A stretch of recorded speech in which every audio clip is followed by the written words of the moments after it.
Hello guys, so ayan, nandito ako sa lugar nila Oyong. Nandito kaya yung bakla. Ayo! Ayo! Na si Oyong? Ah, si Oyong. Ayan te, mingod to. Naligo pa? Ginoo ko. Dali raman na siya kung magkaligo. Beshi, ang tagal mo. Ano ba yan? Naligo pa? Sabi ko kukunin ka na namin. Dito mo pa na naglilimpyo. Ay nako. Naligo pa pala. Sabi ko sa kanya punta na ako. So maghintay lang siya doon sa highway. Hindi pala, naligo pa pala. So hintayin lang namin siya saglit. Oh, dito is balay. Adto sa inyo? Oh. Sabi niyo isda? Nakaligo na. Wala isda, magsasama itong mango float. Ngayon. Mango float ba? Iba talaga ang dating pagka nag-craving lang ng kanin sa Jollibee. Ang kanyang ipakita ang kanin naman. Oh. Ipakita ang dua kabagit na chicken. Kulang daw iyang money. Kulang yung budget, so kanin na lang daw. Kasi buting-buting lang kilaw. Kilaw? May paka magbulan. Ayan, naligo. Ibihis ka muna, Beshi. Uy, nakita ko kita na Pepsi. Baka gusto ko sa plano sa kamuti. Na? Namatay G. Ngayon ko, Be. Pagwag Pagkili mo. Ayan na ang kanyang kamote na ibibigay daw niya sa akin. May kamuti. May suwa pa. Lime. Paglakaw mang kami. Ayan, guys. Ay, sabi. Ako sa ibalik. Huwag ko sa iyang city. Lahira, Judge. Nangihi kami ng suwa, guys. Kami ginipahit ginamos kay. Ayan. Dahil ba ingani sa farm? Ayan, so binigyan niya ako ng kamote, guys, for my recipe. Thank you, Beshi, for you supporting my cooking vlog. So, 200 na pati suwa. hindi pala support. Nagbebenta pala. So, negosyante tayong lahat, no? So, we're going na. Sinutan niya pinaka-malakasan niya na sleeper. Ayan, we're going na, guys. Kasi, oh, di ba? My gosh. Uulan na naman. Kailangan na makatawid na kami doon sa farm. Kasi, baka biglang tumaas yung tubig. My goodness. So, we're going na. Ayan guys, so guess what? Nandito na kami sa farm. And nabutan talaga kami ng ulan. Kaya nagmamadali kami na tumawid dito sa ilog. Dahil baka biglang tumaas yung tubig. So, ayan, umuulan na naman. Sila madam ngayon, wala sila kasi nag-promote si madam ng berry box sa Osami. So, kasama niya si Bating, si Argel, si Melmar, Britney, and ano ba yung isa? Ayan, so ang tao dito si Donna, si Bimboan, dito pala si J4, ng pinakamagandang babae. So, stay tuned guys. And then, kakatapos ko lang kumain guys. Kasi hindi ako kumain sa bahay. Kakagaling namin sa church. And ang panahon talaga nagbabagyo na. So dito tayo ngayon. Kasama ko ang pinakamaganda, pinaka-josa sa Barangay Aplaya. Yes! Ayun! Ayun, kakabalik lang niya. And ewan ko bakit hindi na siya bumabalik na naman dito sa farm. Kasi busy talaga ang lola mo. Ayan. Hindi naman araw-araw tayo dito. Oo. Bakit ganun? So ayan, nandito na tayo malapit sa ating swimming pool. So update tayo ngayong araw. It's Sunday pero meron daw naghakot dito ng lupa. So tingnan natin.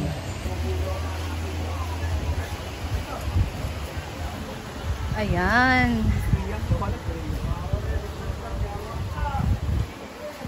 Magtrabaho kayo? Trabaho.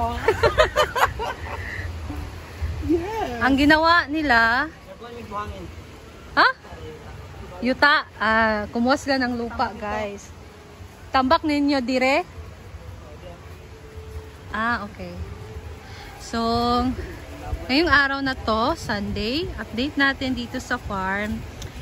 Nagbungkal sila ng lupa or kinuha nilang ang lupa na nandito.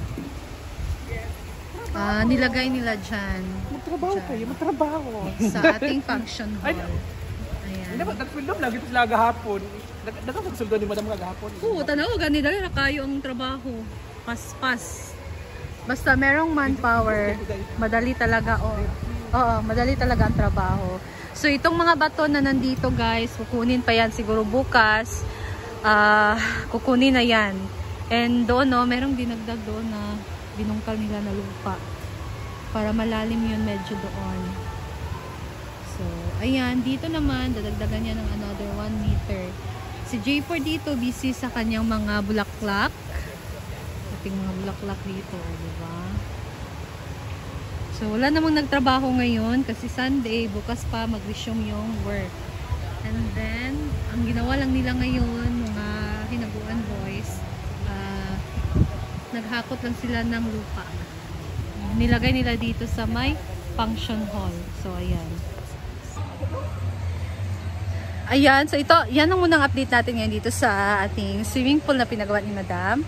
And tomorrow, pang 3rd day na ng trabaho dito sa swimming pool. And nagtanong ako kay Madam kahapon kung magkano yung magiging entrance na dito sa Hinaguan Farm. If ever matapos na itong swimming pool. So, sabi niya sa akin 50 pesos if maliligo sa pool. Pero pag hindi, same pa rin na 20 pesos yung entrance dito sa farm.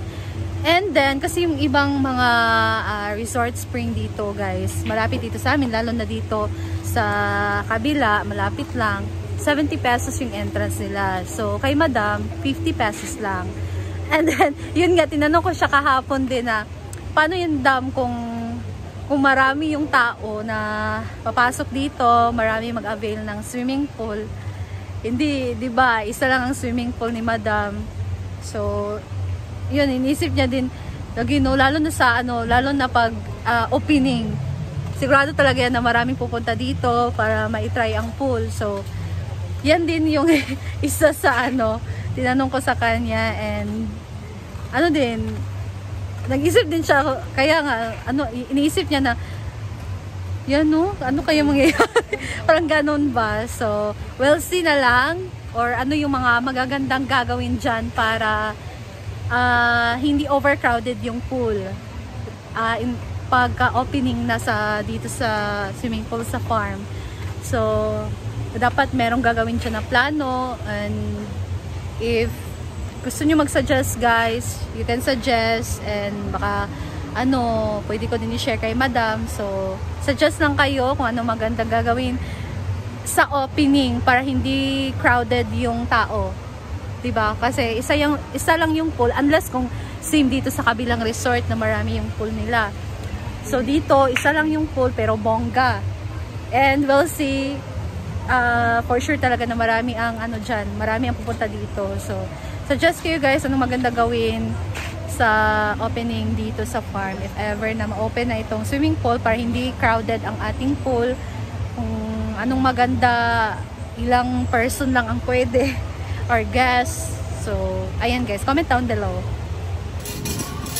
And it's time for merienda na nga din, guys. And dito naman nagluto si Oyong na masarap na pancit canton, sponsored by Sir Danis. Maliit na ba? Hindi yan siya.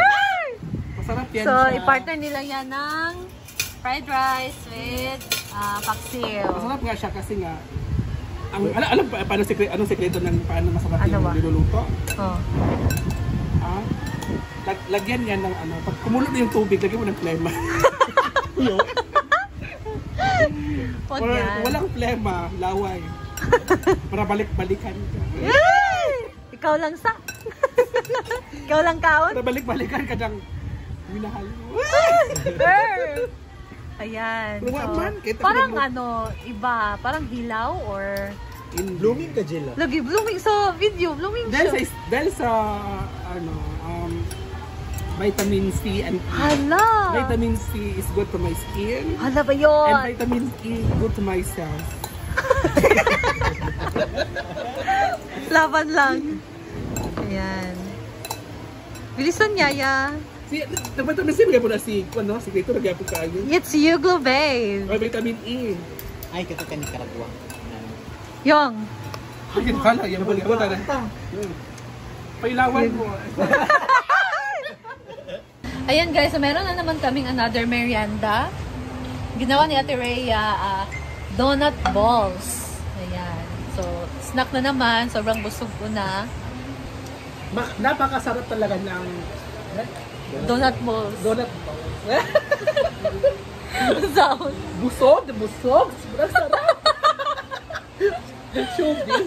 So, ayan guys, that's all. And thank you so much for watching. See you again sa next video. Bye!